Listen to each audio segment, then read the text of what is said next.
cuerpo es una antena. Es una antena de resonancia inteligente desde el mismo ADN, que es una doble antena de captación y de emisión. Tenemos que recordar también que no nada más somos físicos de naturaleza, somos físicos y espirituales. Entonces es muy importante aprender cómo funcionar de las dos maneras, aunque estamos aquí viviendo en ese mundo físico, ¿no?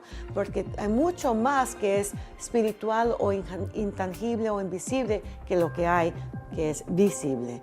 In the world of Newtonian physics, we focus on the physical reality and that atoms are the fundamental units of matter that make up all of the structure. Well, when the physicists said, what is an atom made out of? And they started to go deep into the atom, they found that it wasn't even made out of anything physical at all. It was made out of energy. And why this became important is because then physics started to focus on the invisible energy, which creates the physical world. And this is the foundation of quantum physics. And so before, we never talked about the invisible world in physics, Newtonian physics. Now we talk about it, and it's called the field. The zero-point field has been known by physicists for a long time. It's a quantum energy field that unites us in its invisible web.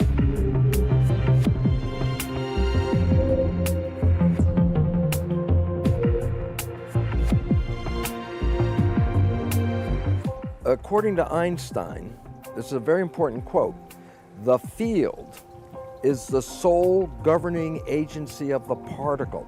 What that means is the field, the invisible energy, is the sole governing agency of the physical world. So there's a movement, now it's supported by science, to look at the role of the invisible. Whether you call it field or whether you call it spirit, it's still exactly the same thing. Somos parte intrínseca de ese campo donde tenemos un hecho diferencial que es el estado de conciencia.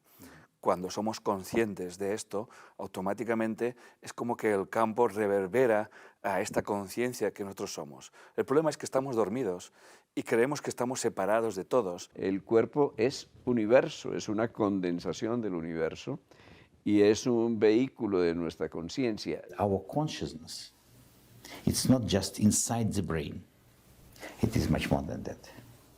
It is really a field that embraces all the universe, that connects people to each other, that connects us with higher wisdom. A number of scientists do not believe, for instance, our memories are locked inside our head, but are out there, as is consciousness out there in the field, and that our brains are really just receiving or sending mechanisms. They're not the repository of consciousness.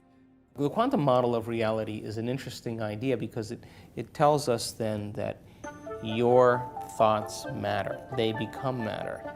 The quantum field is a field of information.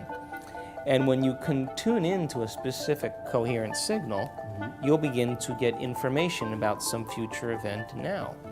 And just like anything else, the less analytical you are and the more you trust, the better you get at it. And so it becomes a skill, just like anything else. We have to stop focusing on the physical and start emphasizing the nature of the invisible, because that's where life comes from.